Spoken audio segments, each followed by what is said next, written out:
بسم اللہ الرحمن الرحیم۔ السلام علیکم ورحمۃ اللہ وبرکاتہ۔ ہزاروں کروڑوں درود و سلام پہنچے میرے نبی پاک اور ان کے آل پر۔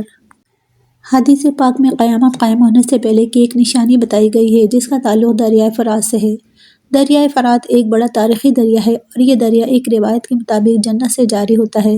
یہ وہ تاریخی نہر ہے کہ جس کو آخری نبی صلی اللہ تعالیٰ علیہ وآلہ وسلم نے معراج کی رات دیکھا، اور حدیث مبارکہ میں ہے کہ معراج کی رات پیارے آقا صلی اللہ تعالیٰ علیہ وآلہ وسلم کو سدرۃ المنتہا لے جایا گیا، جو کہ بیری کا ایک درخت ہے۔ پیارے آقا صلی اللہ تعالیٰ علیہ وآلہ وسلم نے فرمایا کہ اس کے پھل مقام حجر کے مٹکوں کی طرح اور اس کے پتے ہاتھی کے کانوں جیسے تھے۔ وہاں 4 نہریں تھیں، 2 ظاہر اور 2 پوشیدہ۔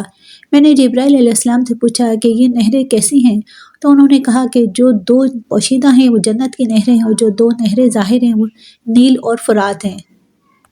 دریائے فرات بہت سے افسانوں اور داستانوں کا موضوع رہا ہے۔ اس دریا کے بارے میں کہا جاتا ہے کہ یہاں بہت زیادہ سونا موجود ہے، اور یہ تمام باتیں سچائی پر مبنی ہیں، کیونکہ حضور اکرم صلی اللہ تعالیٰ علیہ وآلہ وسلم نے قیامت کی ایک نشانی یہ بھی بتائی ہے کہ دریائے فرات خشک ہو جائے گا اور اس میں سے سونے کا پہاڑ برآمد ہوگا، کہ قیامت کی نشانی پوری ہو چکی ہے۔ ناظرین، دریائے فرات کی تاریخ ہزاروں سال پرانی ہے اور یہ بہت سی قوموں کے لیے پانی کا اہم ذریعہ رہا ہے۔ یہ دریا ترکی کی زمین سے نکلتا ہے اور شام اور ایران سے ہوتا ہوا جنوب مشرق میں بہتا ہے، اور طورس کے پہاڑوں کے بڑے سلسلوں کے درمیان شام کی سطح مرتفع تک جاتا ہے اور خلیج فارس میں ڈوب جاتا ہے۔ اس دریا کے کنارے کربلا کا میدان بھی ہے، جہاں نواسۂ رسول حضرت حسین رضی اللہ تعالیٰ عنہ کو شہید کیا گیا تھا۔ اس دریا کا تذکرہ بائبل اور قرآن دونوں میں موجود ہے، جہاں اس کے متعلق پیشن گوئیاں کی گئی ہیں۔ افریقہ کو ملانے میں اہم کردار کی وجہ سے دریائے فرات کو دنیا کے راستے کا نام دیا گیا ہے۔ انسانی تاریخ میں اس دریا کے کنارے کئی تجارتی راستے، تجارتی اور فوجی کارروائیاں ہوئیں، جس نے اس دریا کو ایک اہم جگہ بنا دیا ہے۔ یہ بھی کہا جاتا ہے کہ دریائے فرات کے نیچے کئی قدیم شہر آباد ہوئے ہیں، لیکن پچھلے کئی سالوں سے یہ دریا خشک ہوتا جا رہا ہے۔ عراق میں اس دریا کا 40% پانی خشک ہو چکا ہے۔ دریائے فرات کی ترکی سے ہوتا ہوا عراق کی طرف جاتا ہے۔ جب ترکی پانی ذخیرہ کرتا ہے تو اس کی وجہ سے عراق میں پانی کا بہاؤ کم ہو جاتا ہے۔ اس کے علاوہ موسم کی تبدیلی بھی دریائے فرات کے خشک ہونے کی ایک اہم وجہ ہے۔ صحیح مسلم کی حدیث نمبر 7275 کے مطابق حضرت محمد مصطفیٰ صلی اللہ تعالیٰ علیہ وآلہ وسلم نے فرمایا تھا کہ دریائے فرات سونے کا پہاڑ نکالے گا، جو شخص وہاں موجود ہو اس میں سے کچھ نہ لے، جس کے مطابق دریائے فرات ایک دن سونے کو ظاہر کرے گا، اور ایک نصیحت یہ بھی کی گئی کہ ہمیں اس سونے کے پہاڑ سے کچھ نہیں لینا۔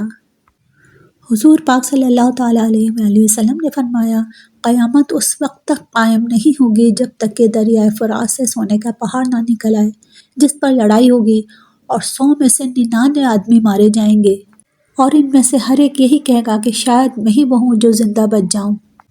اس لڑائی جھگڑے سے بچنے کا طریقہ نبی پاک صلی اللہ تعالیٰ علیہ وآلہ وسلم نے ہمیں یہ بتایا ہے کہ قریب کہ فرات سونے کے خزانے سے کھل جائے تو جو وہاں حاضر ہو وہ اس میں سے کچھ نہ لے، یعنی اس سونے چاندی سے دور بھاگے، وہاں ٹھہرے بھی نہیں، کیونکہ اس پر بڑی لڑائی اور عام قتل و غارت ہوگی۔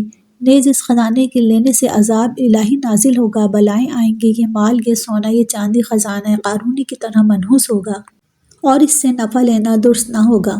حدیث پاک میں آتا ہے کہ رسول اللہ صلی اللہ تعالیٰ علیہ وآلہ وسلم نے فرمایا، اس کی قسم جس کے قبضے میں میری جان ہے کہ دنیا ختم نہ ہوگی حتیٰ کہ ایک آدمی قبر پر گزرے گا تو وہ وہاں لوٹے گا اور کہے گا کہ ہائے کاش اس قبر والے کی جگہ میں ہوتا، یعنی اس وقت دنیا میں فتنے اور آفتیں بلائیں اس قدر ہوں گی کہ لوگ زندگی پر موت کو ترجیح دیں گے اور قبر کو دیکھ کر تمنا کریں گے کہ اس قبر میں ہم دفن ہو چکے ہوتے۔